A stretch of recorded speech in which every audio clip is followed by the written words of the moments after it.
This is not an ordinary crab. This is an armored fortress, living in one of the planet's harshest environments.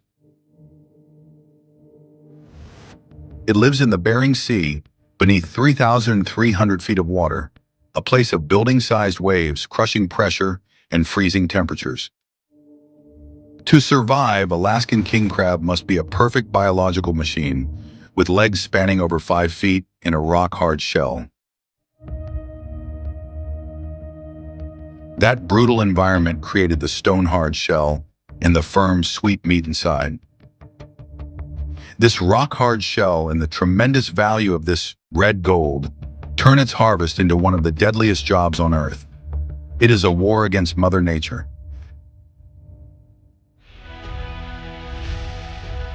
The thing they battle isn't the crab. The thing they battle is the Bering Sea. This is a war against Mother Nature. The fishermen must drop steel pots weighing up to 770 pounds into the seabed during storms, where water temperature is freezing. This is the deadliest catch season, where the line between a fortune and disaster is thinner than ever. Oh my God! She wasn't outside no more.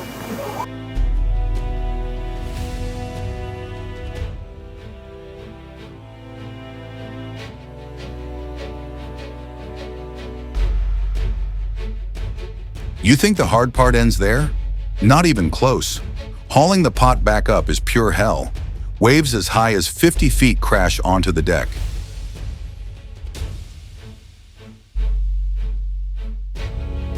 The deck is slick. The lines are frozen. Fishermen must strain, exhausted, to secure the pots.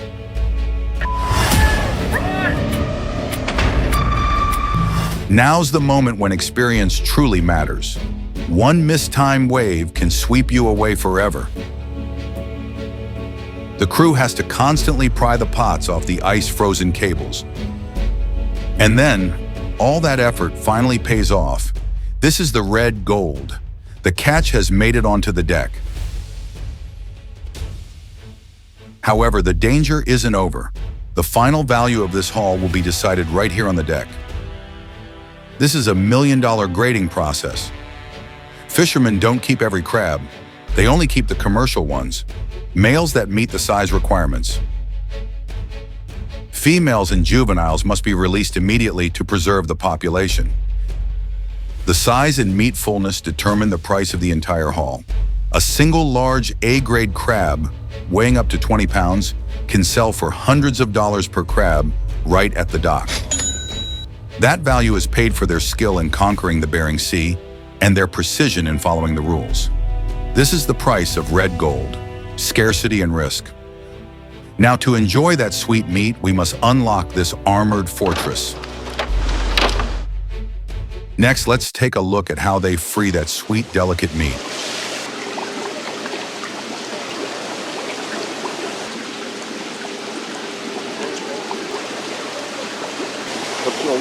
Regular knives are useless. They need specialized steel-cutting shears to unlock this armored fortress.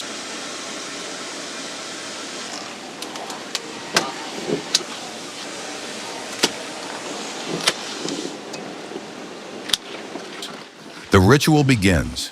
Each leg and the body are separated with precision, as the shell cracks open, revealing the snow-white flesh inside.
the height of refinement. The leg meat must be absolutely pristine to be served raw.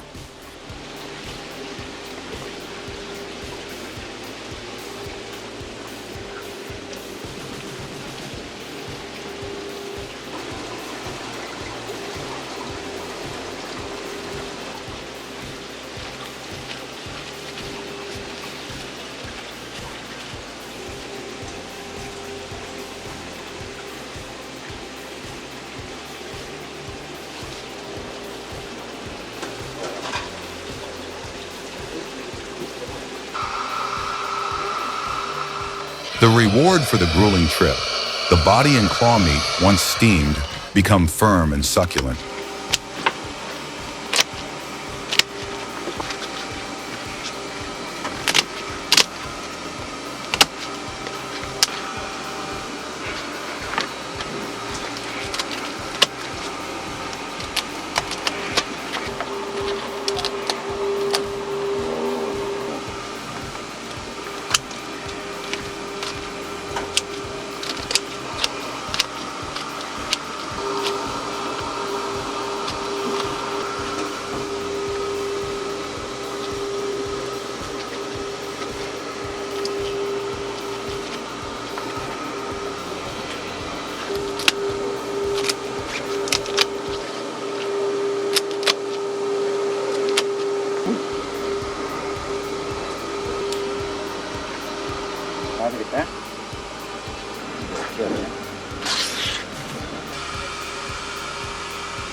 It offers a delicate crispness and a pure, unadulterated natural sweetness of the ocean, a flavor no cooked crab can achieve.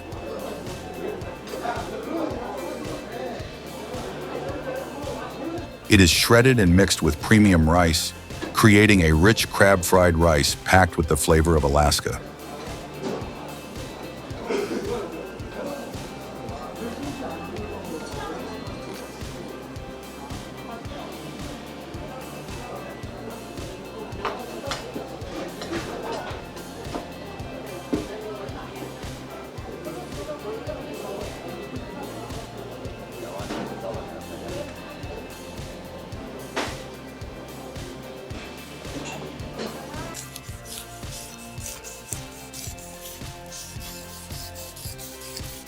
Next comes the advanced masterclass in the art of refined Japanese cuisine, where we dive into the process of creating shiragumadai kikomaki, a dish that showcases precision, seasonality, and striking textural contrast.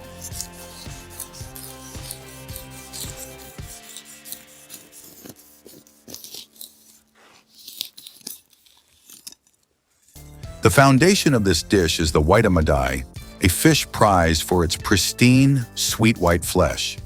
The process begins with meticulous preparation, moving beyond mere cleaning. Note the use of the tsukibiki technique to remove scales without damaging the delicate skin, a detail reserved for high-end dining. The fish is flawlessly broken down into 3 fillets, followed by the careful removal of all pin bones. Both the flesh and the skin receive a measured amount of salt, the first step in enhancing the inherent sweetness of the amadai.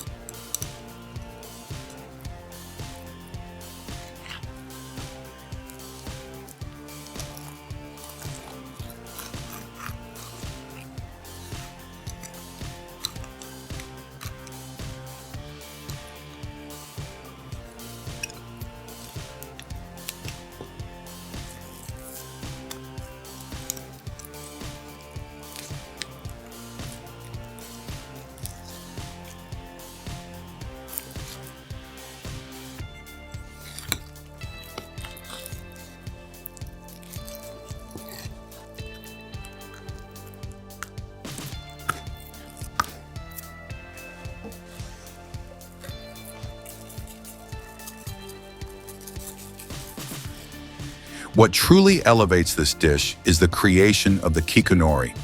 Edible chrysanthemum petals are meticulously separated, steamed, and then left to dry overnight.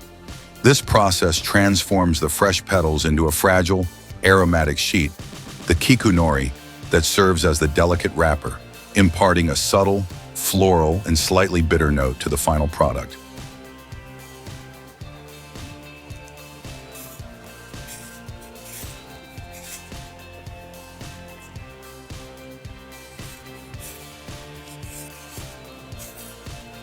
The filling is a vibrant, textural counterpoint.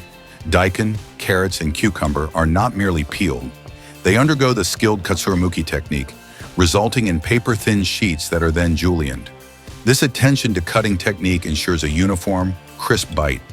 The vegetables are lightly salted to draw out moisture and then steeped in senbaizu, giving them a refreshing tanginess that will cut through the richness of the fish.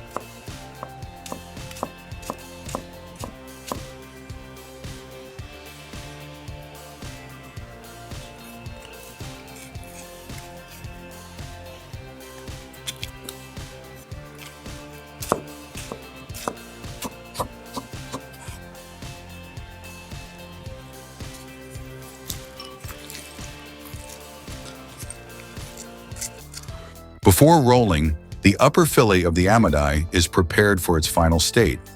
After being sliced and lightly salted, the fish is subjected to kombujimi.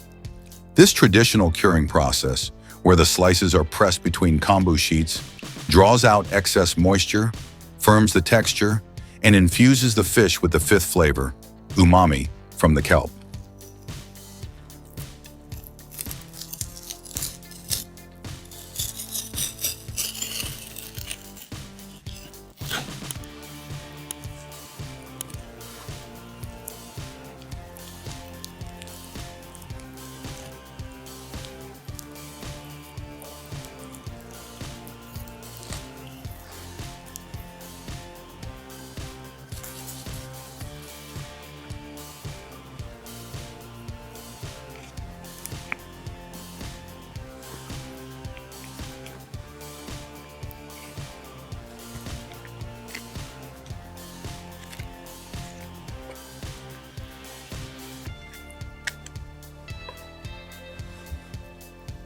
Finally, the elements converge.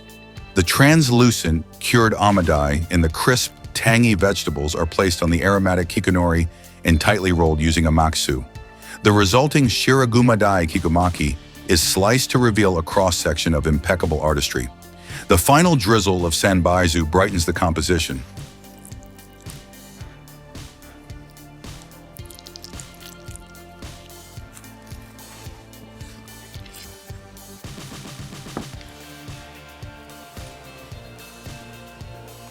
This dish is a triumph of balance. The tender, umami-rich amidai, the crunchy, bright vegetables, and the fragrant, ephemeral, floral quality of the chrysanthemum.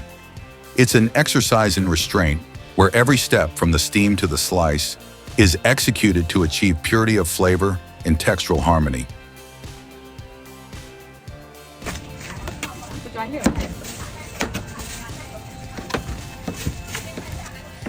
Notice the gloves, the constant rinsing, and the way the knife never touches contaminated surfaces.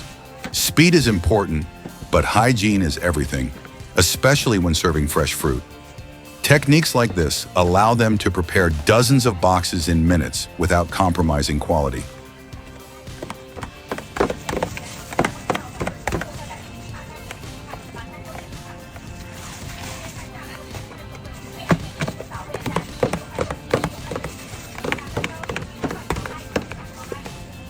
Braised beltfish, a timeless classic rooted in the warmth of traditional Chinese home cooking. This dish, often overlooked in favor of more elaborate recipes, is actually a masterclass in achieving maximum flavor with minimal effort. A true masterpiece that takes only 30 minutes. Our star ingredient, the ribbon fish, must be treated with precision. After effortlessly tearing off the delicate fins, we focus on meticulous internal cleaning with a chopstick. This is not mere hygiene. It's a vital step in eradicating every trace of off flavor, ensuring the fish's pristine, sweet flesh shines through. The subsequent marination in Shaoxing wine and salt begins the tenderizing process, laying the foundation for the deep umami we are about to build.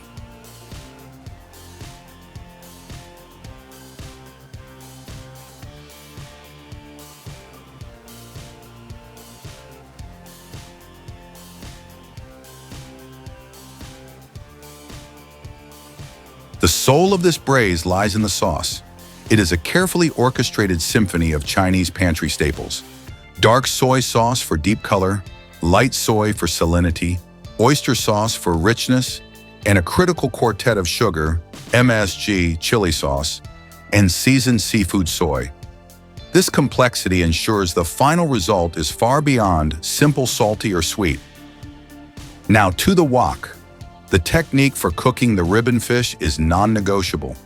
The fish is seared briefly in peanut oil over a low flame until a golden yellow crust forms.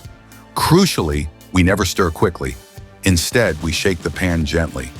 This patient searing prevents the delicate flesh from sticking and preserves its structural integrity. The secret to that beautiful golden exterior and incredibly tender interior. Once seared, the braise begins. The inclusion of ginger and garlic segments immediately after the sear serves as the aromatic base, successfully dispelling any lingering fishiness. The assembled sauce is poured in, followed by just enough water to immerse the fish. The 5-minute medium heat braise is the conversion phase, where the fibrous meat fully absorbs the complex flavors of the stock. The finishing touches are purely textural and aromatic, the bright green of the garlic leaves and the red pepper slices for visual pop, and a final, essential drizzle of sesame oil. This touch of toasted nuttiness locks in the aroma and gives the sauce its signature sheen. The final verdict? The fish is remarkably tender, silky in fact. The sauce is complex, savory, subtly spicy, and deeply umami. Picanha sits on top of the sirloin cap, separated by a natural fat seam. Skilled butchers know exactly where to glide the knife, so it follows the grain instead of fighting it.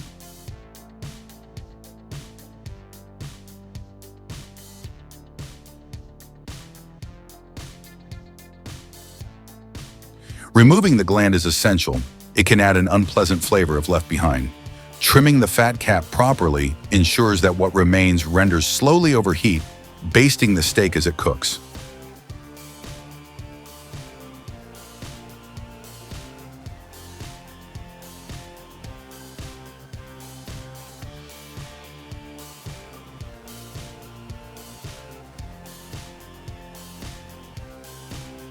This recipe highlights the prized picanha, the top sirloin cap known for its thick fat layer.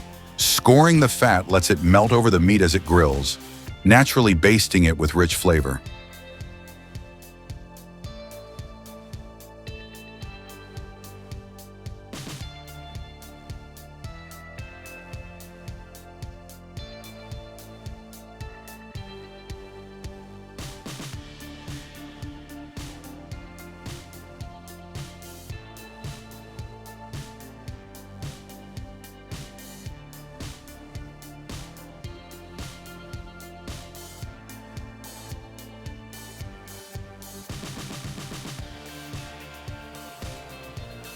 The final touch is chili oil ghee butter, combining ghee's nutty high-heat browning with the warmth of chili oil.